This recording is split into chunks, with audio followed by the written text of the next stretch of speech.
Meeting's called to order at 5:33 p.m.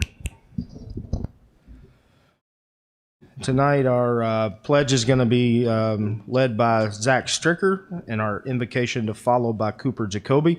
If we could just rise and remain standing.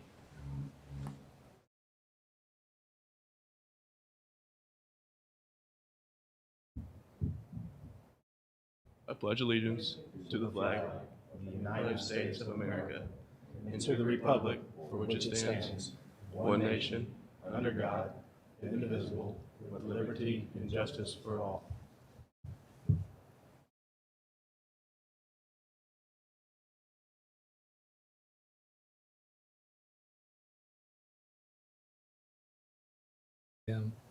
Continue to live in this world that you've allowed us to live in. Help us to make the right decisions, especially these members tonight and all they do, that they would just honor you and that we would make you known and just that we would glorify you. So once again, we just thank you for being with us, and it's in your name we pray. Amen. Thanks, gentlemen. All right, roll call for the record. Mr. Basham. Miss Franklin. Here. Miss Overberg. Here. Mr. Groen. Present. And I am present. We have quorum. First thing tonight, that way these guys don't have to sit through all the boring stuff. Like to recognize our Silver Creek boys basketball team on winning state. If you guys want to come up to the front so Mr. Smith can get you on camera. We just want to take the opportunity to recognize Coach Brandon Hoffman's Silver Creek boys basketball team for winning the Indiana 3A state championship. This is back-to-back years, and I think it's also worth noting that it should be back-to-back-to-back, but I'll leave that to everybody's imagination. Assume, yeah. This team went 25-4 with a final ranking number 1 in 3A, number 9 in the IBCA final coaches poll. Anyone who knows this team knows the amount of talent that surrounds it. Just some highlights include 3 all-conference players, a junior Indiana All-Star, 2 Indiana All-Stars, 2 first-team academic All-State selections, runner-up to Mr. Basketball, and the Trester Mental Attitude Award winner. While loaded with talent, when I think of this team, I see much more. When I look at this team, I'm reminded of the quote, "A champion is defined by the adversity and obstacles they overcome." This team was tested time and time again between quarantines, numerous injuries, some spanning multiple games or even season ending. Postponed or canceled game. I don't remember a state champion in the history of Indiana basketball in my lifetime that endured the road across a whole season that this team did. They did so because of the desire they had for the ultimate goal of winning a state championships. Players adjusted, they stepped up, and out of sheer determination, they succeeded. This team's success has been in the making for years. Coach Hoffman and his staff invested the time into not only building a team, but to build a sustainable program. I commend them for their vision, to the dedication of long-term planning and leadership. As I mentioned earlier, this team has a lot of talent, and that talent continues all the way down the line of our program. I'm going to venture to say that if the future teams adapt the same mental attitude and desire as this team did, there will be another state champion standing before you soon. To the players and coaches, thank you for the excitement and the joy that you brought to our community in a time when it was much needed. On behalf of the School Board of Trustees, the administration, and the Silver Creek Community School Corporation, we congratulate you on your Indiana State Basketball Championship.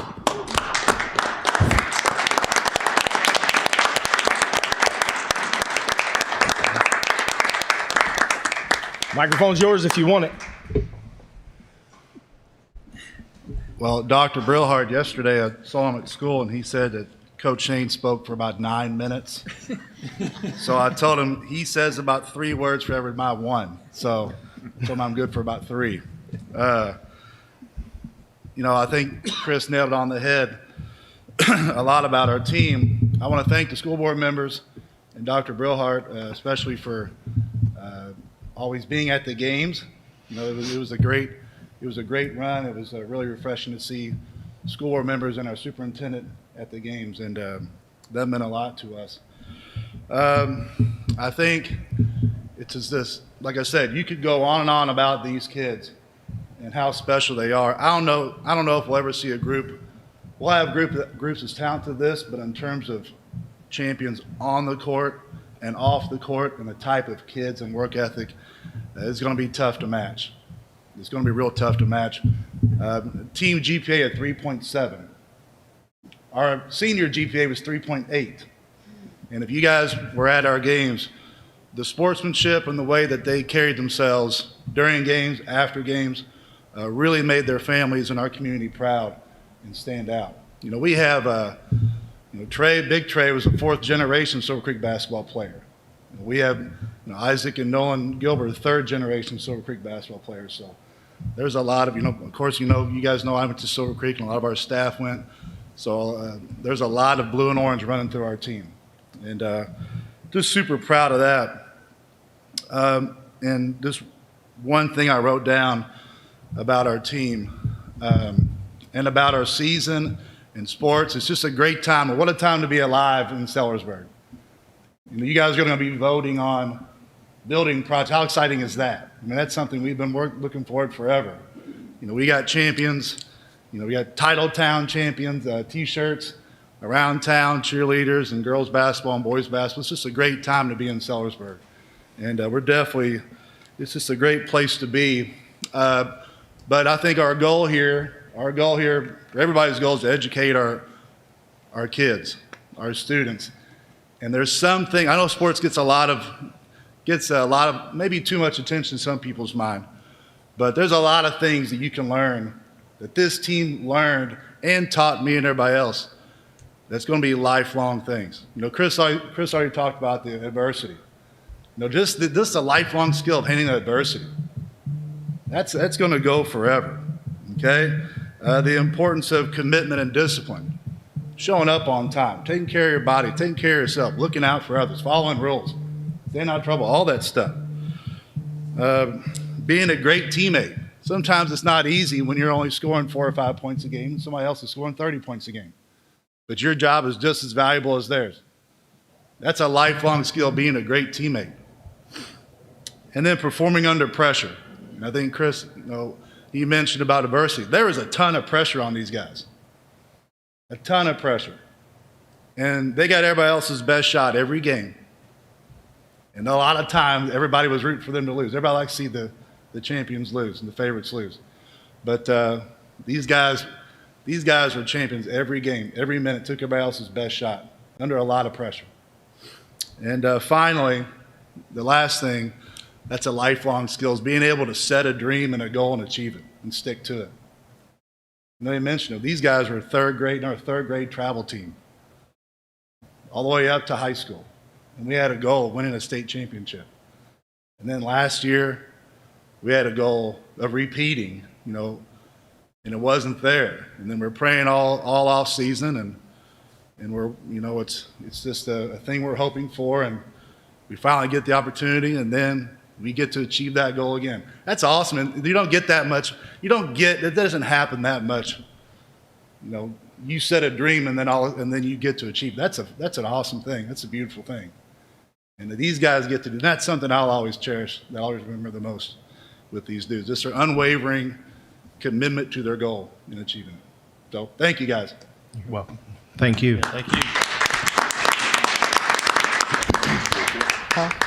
Sure. Yeah, we can. Let's get a picture. Mug shot.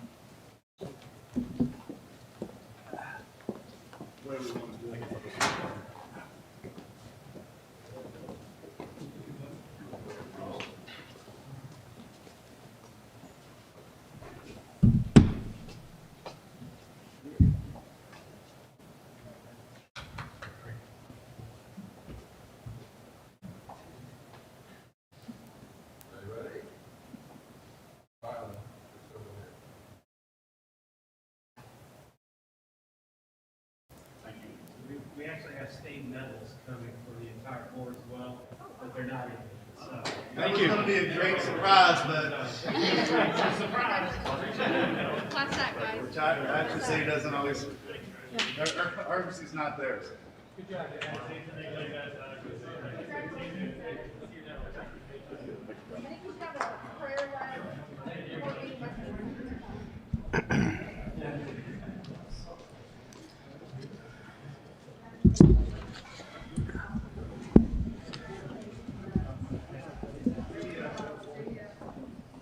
All right, Dr. Brillhart, we have revisions to the agenda.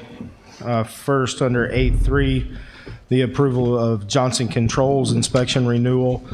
We would like to move that to discussion and separate voting.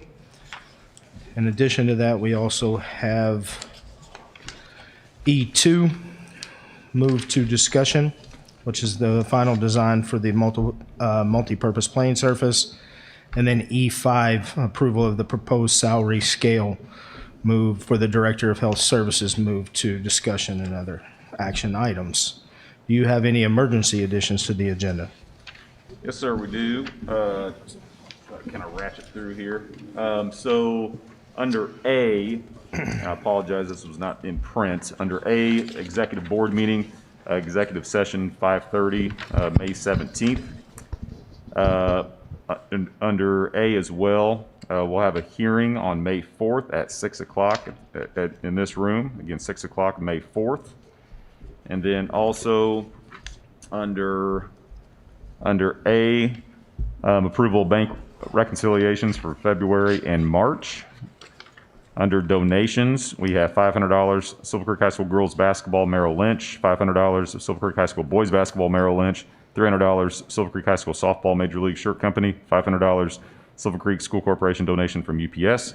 And then A10, approval of fundraiser, common school loan interception 0201 fund to 0101 fund from July to December of 2020 in the amount of $327,373.72.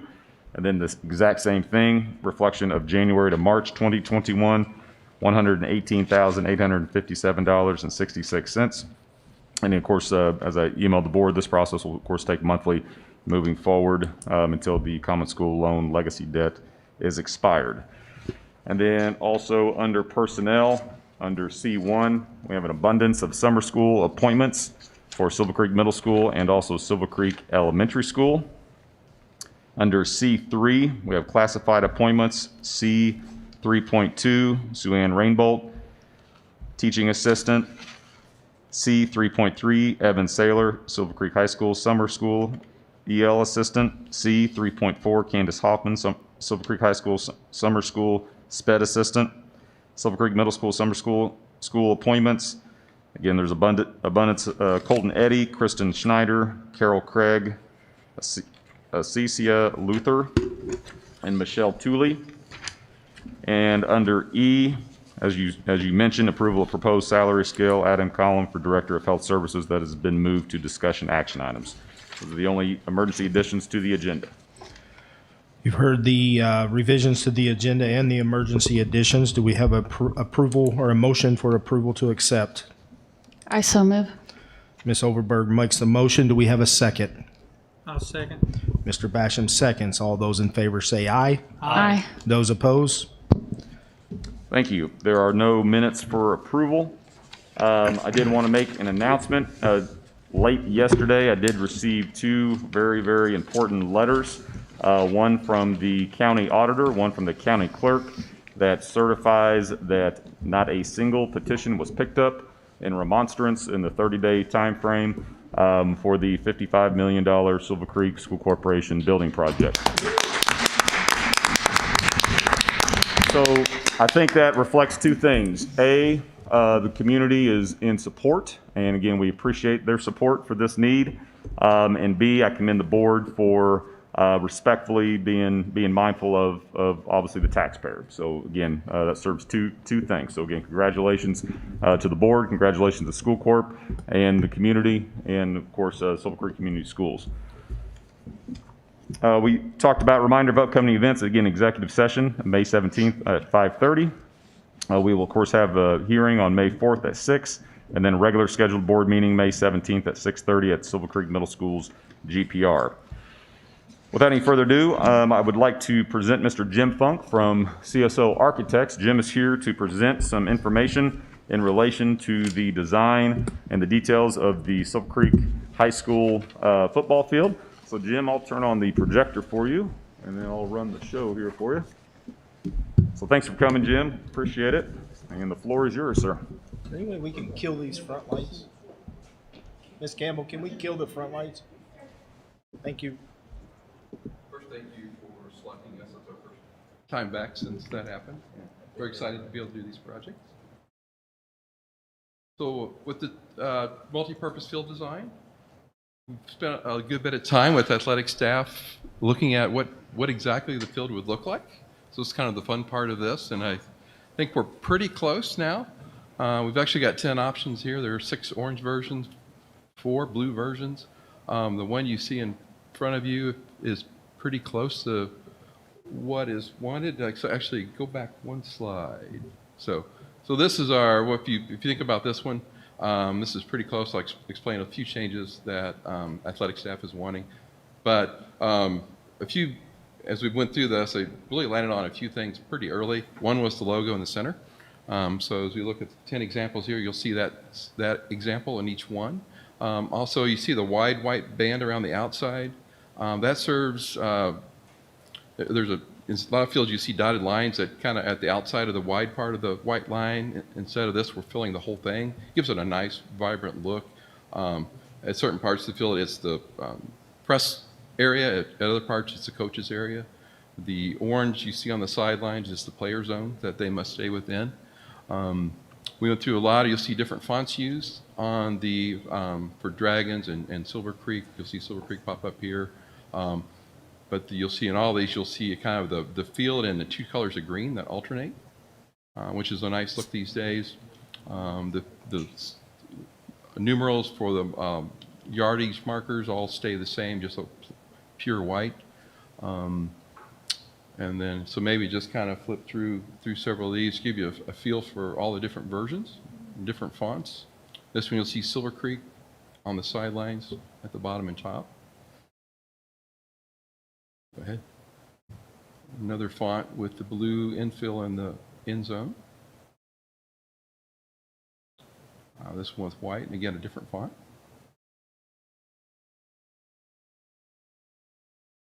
I think our 4th font in the end zone.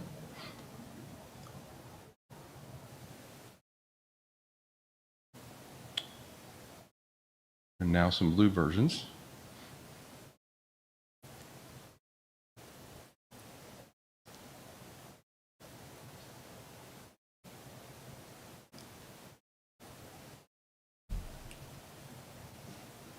And that's probably the last one right there. You want to go all the way back to the very first one? So all of those really, I mean, look pretty good. It's sort of exciting. I think this is the one the staff has landed on for recommendation.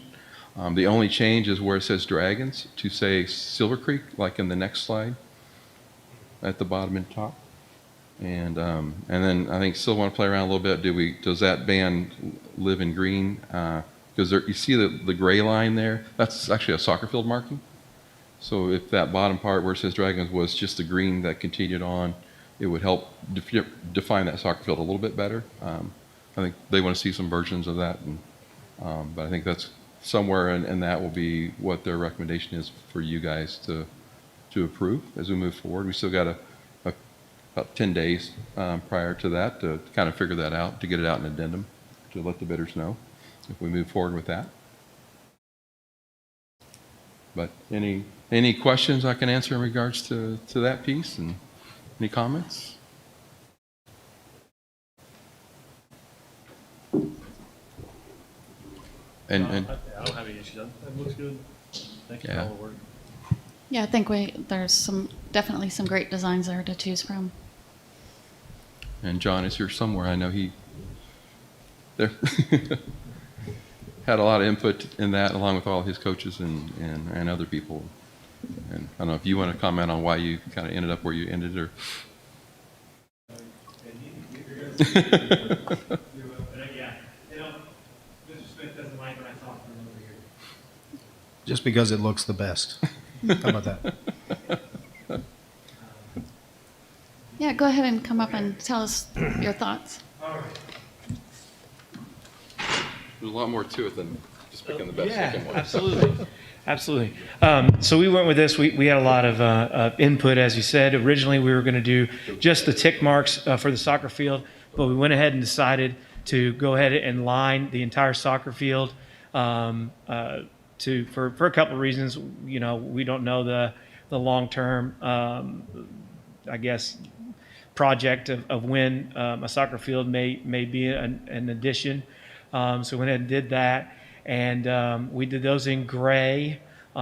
We've been to several fields around the area, and several of them are in gray.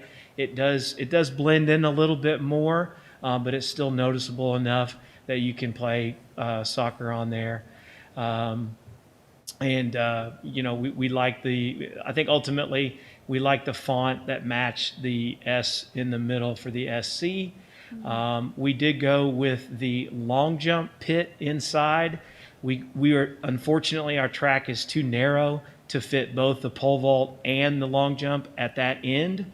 And so we will have to come up with another area for the pole vault, but we think that's okay because that will could make storage of the pole vault mats easier for us in the future. To getting those in and out versus what we currently have to do.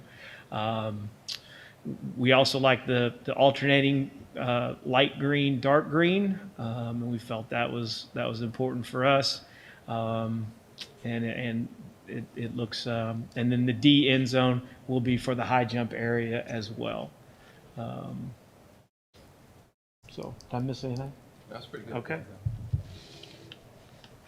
That's helpful. So no more questions. We'll move on to our next issue with the field. And so this is your aerial. A few things to point out. Right now, if you notice, the high jump is in the south end zone. It is not a compliant high jump area. It used to be a long time ago, just not anymore. It's got to be a full half circle. And then also there are safety distances from the sideline to certain hard surfaces. Your pole vault is in violation on the one sideline, on the kind of the north side there. It's too close to the field. So those are things where we can't put back things where they are right now because of safety regulations.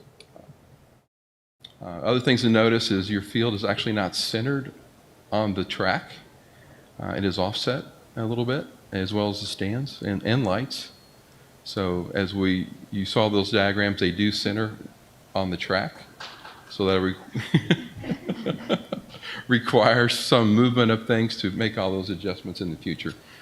So there's still a good bit of work to do here, as well as we look at a middle school addition. It will impact the end of the track, that little straightaway end piece there, and so we'll have to add another piece on the other end. So there's a lot of little adjustments that have to be made in the future to make all the future plans kind of work out. So if we go to the next slide. So we had a local firm do a survey of it. And actually, they worked over Easter weekend and completed it and got the data back to us about a week and a half later. And after analysis of that, we noticed that your track is non-compliant. It actually slopes from inside as the high point outward to the outside being lower and drains outside. Tracks are required to slope inward, especially as you think about running through a turn. You want to be something that's maybe a little bit banked inward, not outward, because for safety reasons it will tend to thrust you outward.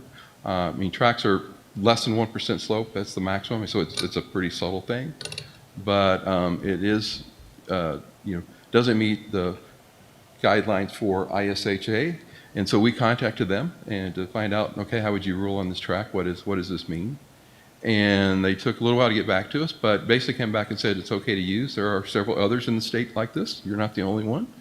So they would never host a regional meet or anything like that here because of that feature. And honestly, unless it's 9 lanes, they're not going to host it anyway. So that really is kind of a non-factor unless you want to make a wider track.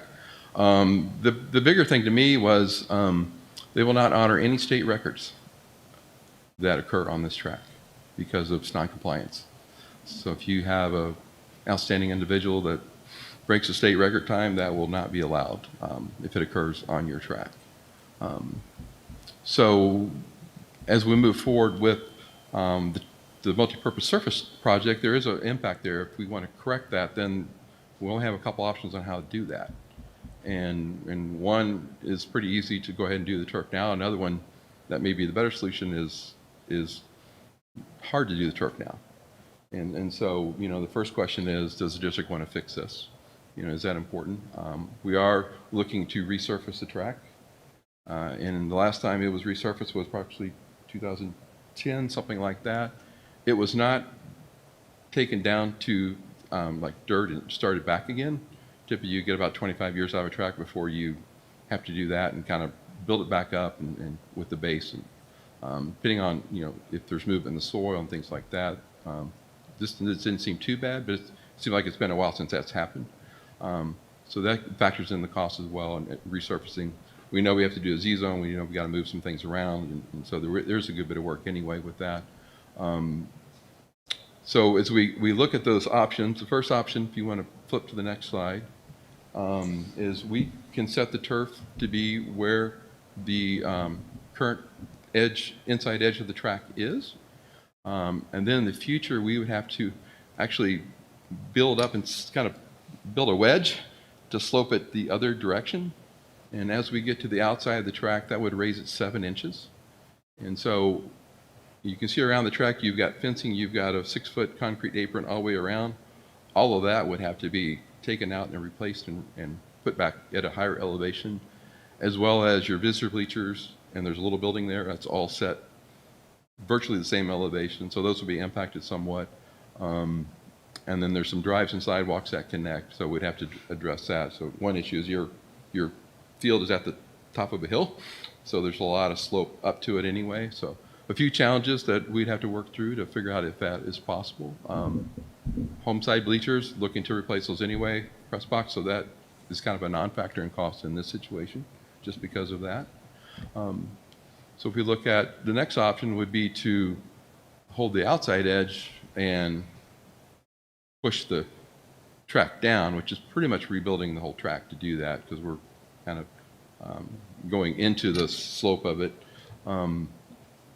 But what that does is if we were to do the turf now, we'd want to set the field 7 inches lower than the current edge of track on the inside. So you would have a step down, and there's a concrete curb, and there's some technical challenges with doing that are, and I'd say we couldn't do it, but there'd be some safety hazards and then just construction issues with building that field that much lower than the track and maybe underpinning it and losing that edge of it. Not something we would want to kind of recommend moving forward with for this option. The third option is, you know, there's a lot of improvements sought for this facility. And with the track issue coming to light, you know, would we want to kind of slow down and pause and look at everything? And it may be that, you know, you have a narrow track, maybe there's a way we could, if we're going to reshape it, we could, you know, maybe we could reshape it, make it a little wider, change where some of the events maybe we could get pole vault in.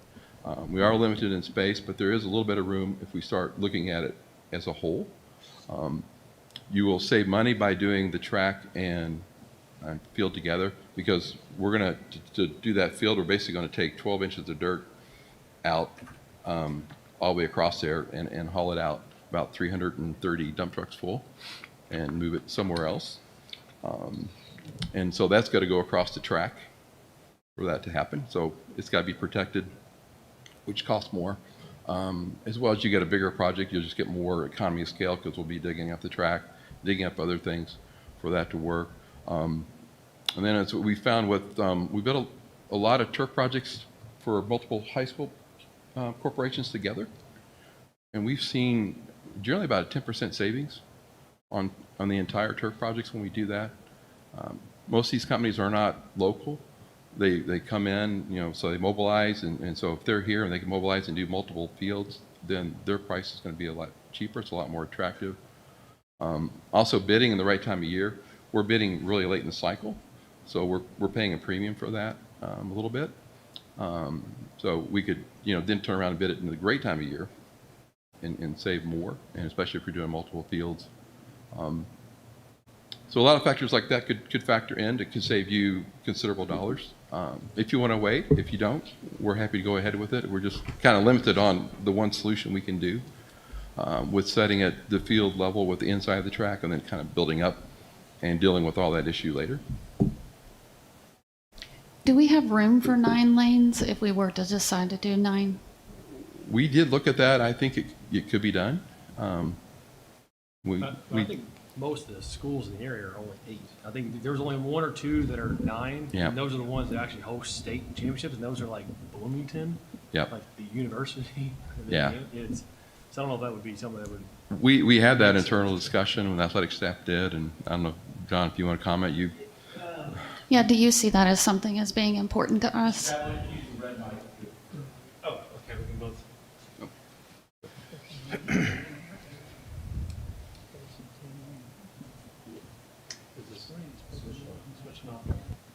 All right. Jeffersonville has 10 lanes, but only on their front straightaway. A lot of tracks will do that. We do not anticipate hosting a regional. We don't think the IHSAA would be willing to send Bloomington schools 2 hours south. That doesn't happen very often. We would like to host a conference meet, and for that, 8 lanes is certainly sufficient. We think 8 lanes would be plenty. We also discussed the cost of adding just 1 lane. I think was upwards of $100,000, and we didn't feel that cost was necessary for our track to get it to 9 lanes. Do you feel, John, that we need the improvements to the track that are mentioned here? Yes. How many meets do you host a year? We do not host that many, but we would like to host more. This year we're hosting 3 varsity track meets, and the middle school, I believe, is hosting either 2 or 3. In fact, as we speak, they're hosting a middle school track meet right now. I just think, for our athletes, getting the track right and making it right and being able to host, like I said, that conference track meet. Currently, I believe Corden is the only track that has been hosting the conference track meet for a while. And Is that because we're not compliant with I think it's a variety of reasons. I think they have a nice track, but they also have I think they may have the more bleachers spread out to go to work a track meet. Multiple events. Yeah, because I believe their bleachers go from end zone to end zone. But we can host more. I think some of those numbers for varsity and elementary is that just or middle school are just based on COVID numbers, right? I'm sorry. What was the question again? The number of we can't. The mic. So basically, the number of track meets we're hosting currently those also go back to our COVID related, correct? Or are we only saying we only host on average 3? Yeah, we normally only host on average 3 track meets. Typically, our track schedule, we may run a dual meet during the week, but typically we're going to a larger track meet that's an invitational type track meet. We just got back from one at St. X that had over, I think, 30 or 40 teams. We went to Tell City and it had about 11 or 12 teams. Could we host an invitational with track improvements? Absolutely. We would love to host that and the conference meet. I don't think you'll find most schools will host more than 2 or 3 track meets anyway. It's just the way the schedule works out. Okay. If you were to, I want to make sure I understood you correctly. You don't even really know if option 1 or 2 can be done, correct? You stated that you didn't know if those options would be available? We know that option 2, working from outside in, Okay. it can easily work. Option 1 is a little more challenging because we're raising grade at the Okay. top of the hill and we got to deal with some slope issues. So time frame differences, if we wanted to move ahead, when would this project be completed versus if we went with option 3? What are the time frames? If we went this summer, we're looking at first week of September or 2. It's about a 90-day process, and we're not starting till after graduation. But- But option 3 would turn into going into the bid package that'll go out in the fall, so then you're looking at sometime 2022, is that correct? It could be a separate site package. You've got a lot of athletic work if you wanted to package all that together. Some of those are domino effects, like moving softball and which moves soccer. If you want to do all of those together, we do need to do some of those earlier. So there's potentially early site packages to prepare for building projects. But we have the potential of saving $500,000 waiting and doing option 3, correct?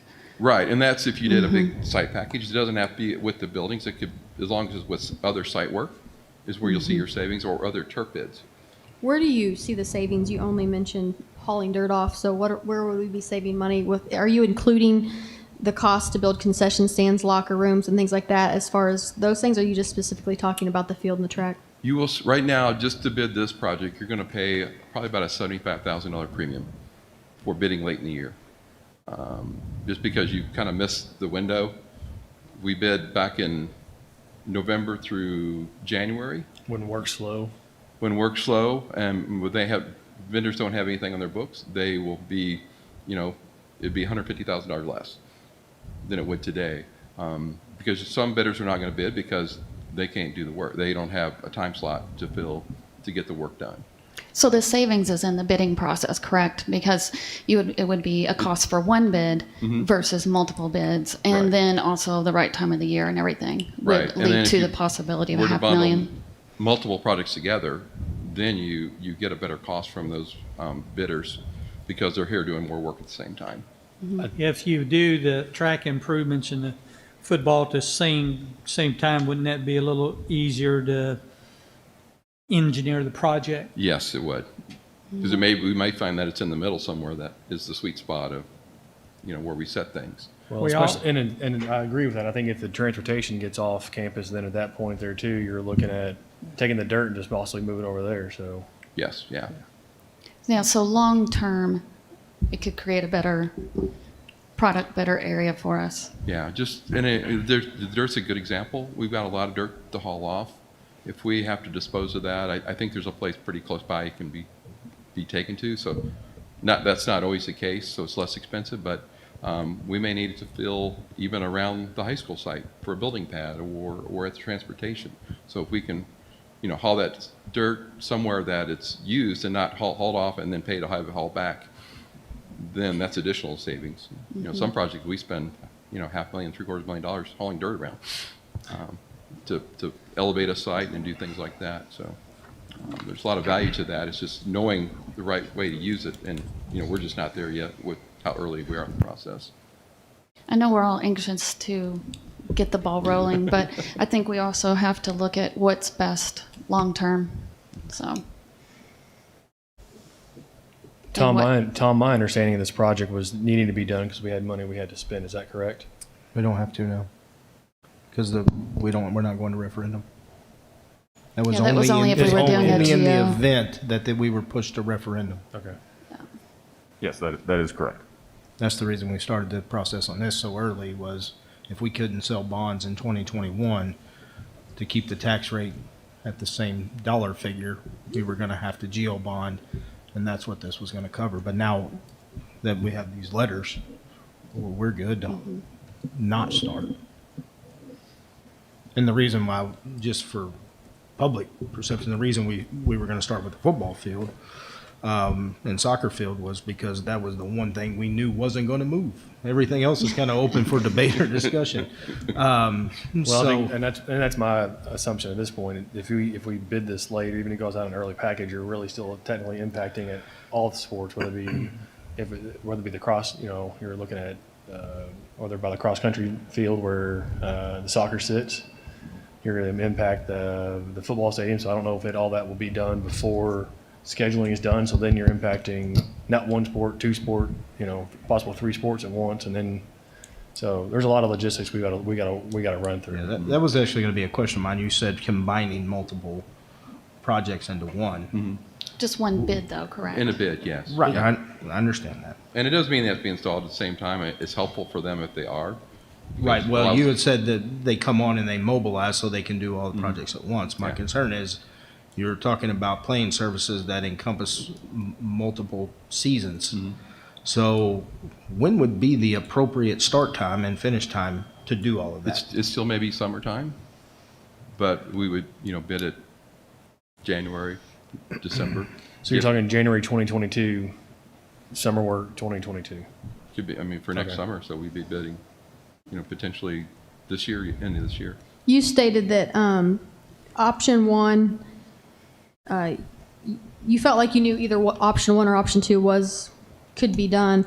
How long would it take you to determine if that other option was available? Like time frame wise, when would you be able to come back to us and say this is actually plausible to do? Probably a couple weeks. Would that delay the date of September? If we didn't go out for bid, yes. Yeah. I'm 100% for saving the school corporation money.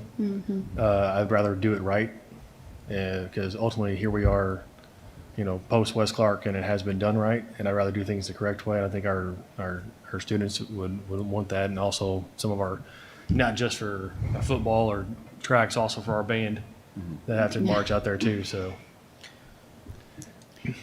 Yeah, I would have to agree with Scott. Sorry to interrupt you. That, we definitely need to look at the long term and the significant savings. $500,000 is not a small number. And it may not be something that we want right now, but I think in the end, John and his team and John Bile will all make it work with the. Yeah, and doing it right is so important, I think. I believe if we're going to do this all in one time, all encompassing as far as bleachers, track, field, press box, how can you start in the summer of next year and have all of that completed with concession stands and restrooms by the start of the season? Yeah, the buildings part, maybe not. But those could potentially, if we looked at where they're located, maybe they could be started in February.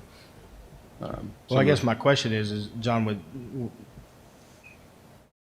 My No, concern it's would be that if we're inconvenient. going to delay this going into next year, I want us to be able to go into fall sports and then be completed. correct, and that's kind of where I'm going with this. How would you feel if we started earlier to have everything completed, but you're going to miss 3 track meets? Yeah. That's,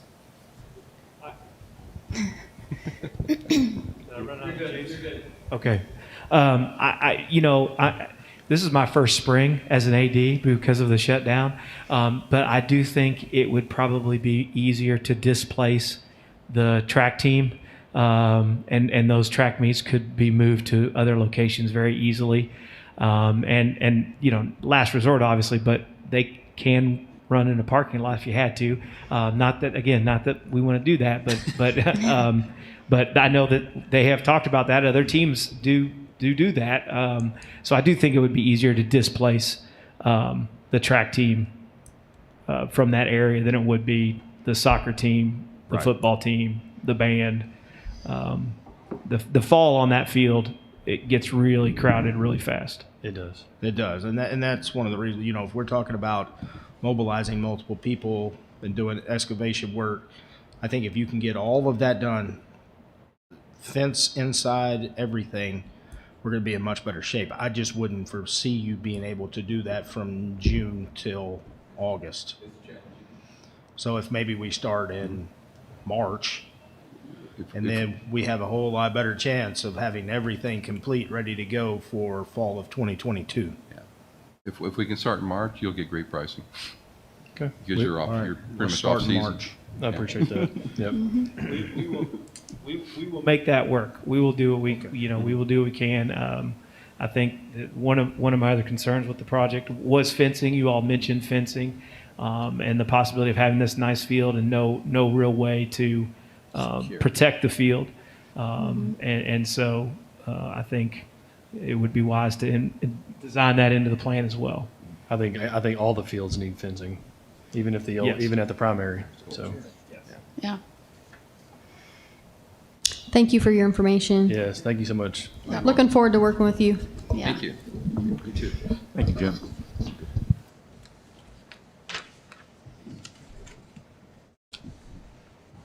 Thank you, Jim. Appreciate it. Mr. Dablo, next track season, hurdling over Volvos in the parking lot is going to give a whole new meaning of high hurdles. So, be interesting. So, thank you all for your presentation. So, with that being said, Mr. President, I guess number 2 under discussion action items, I'm assuming that will be tabled That'll be slash tabled. strike Correct. until further notice. Correct? Yes, sir. And again, just want to reiterate with the public, we are not saying no. We are just delaying to make a better decision for future conceptual design. So, big picture. Thank you.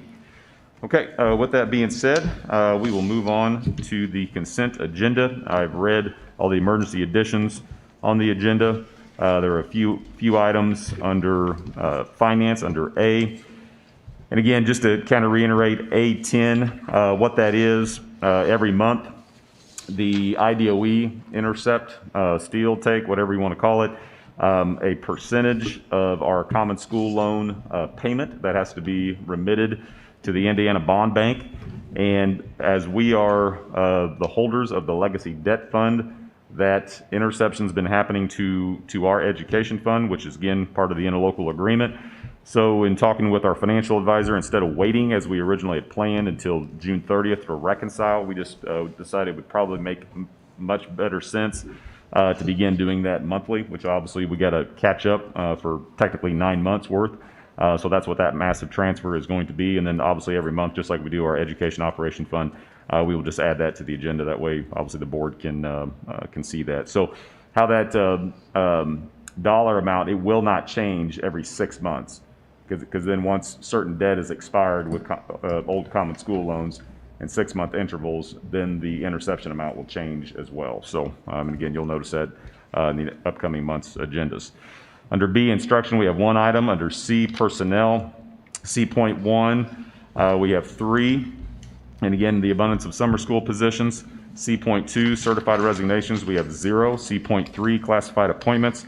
Again, there are an abundance there, some related to summer school. C.4, classified resignations, we have 0. C.5, classified terminations, we have 0. C.6, ECAs, we have 0. C.7, leaves in retirement, we have 1. Nothing under technology. Under E, other, with E.1, textbook rental fees for the 21-22 school year. E2 has been struck. E3, purchase agreement of 8.7 acres of property. E4, approval of out-of-district transfer route 317 to begin the 21-22 school year. That concludes the consent agenda. I would ask the board for approval for all items on the consent. You've heard Dr. Brillhardt's recommendation on approval of consent agenda. Do we have a motion to accept and approve? So move. Mr. Groen makes the motion. Do we have a second? I'll second. Ms. Franklin seconds. All those in favor say aye. Aye. Those opposed? Motion carries. Thank you. Under discussion action item number 1, discussion approval of Johnson Controls contract, which was moved from A.3. You've seen in your board packet the proposal from Johnson Controls. Do we have a motion to accept? I'll make that motion. Mr. Basham makes a motion. Do we have a second? I'll second. Ms. Franklin seconds. All those in favor say aye. Aye. Those opposed? Abstain. All right, 4-0. Thank you. And then discussion action item number 3, Director of Health Service, which was under E.5, approval of proposed salary scale, adding column for Director of Health Service position. Do we have a motion to approve the salary scale for the Director of Health position? I'll so move. Mr. Basham makes the motion. Do we have a second? I'll second. All those in favor say aye. Aye. Those opposed? Any abstains? Abstain. Okay. That brings us to community input. If there's any member of the community who'd like to address the board, you may do so. Come up to the podium, state your name and address, and you have a 3-minute time frame. Don't see anyone interested in giving community input. So with that being said, Mr. President, I would ask for adjournment. All right. Any board members have anything to say before we ask for an adjournment? I just make a comment. I think most of us feel like it's been a long time coming. I've sat on the former board that Sellersburg kept getting hammered, and it's refreshing to realize now we're working for our community and what's best for our students and staff. Very refreshing. All right. With that said, do we have a motion to adjourn? Oh, I was just going to give a real quick comment. To all the students and staff and administration that are doing iLearn right now, I commend you, and just continue to hang in there during this process, because I know it's tough. So, and to agree with Mr. Basham, we talked a little bit at the last board meeting and how excited we are about this construction project, and for it to be truly signed off on now, it's really exciting. So.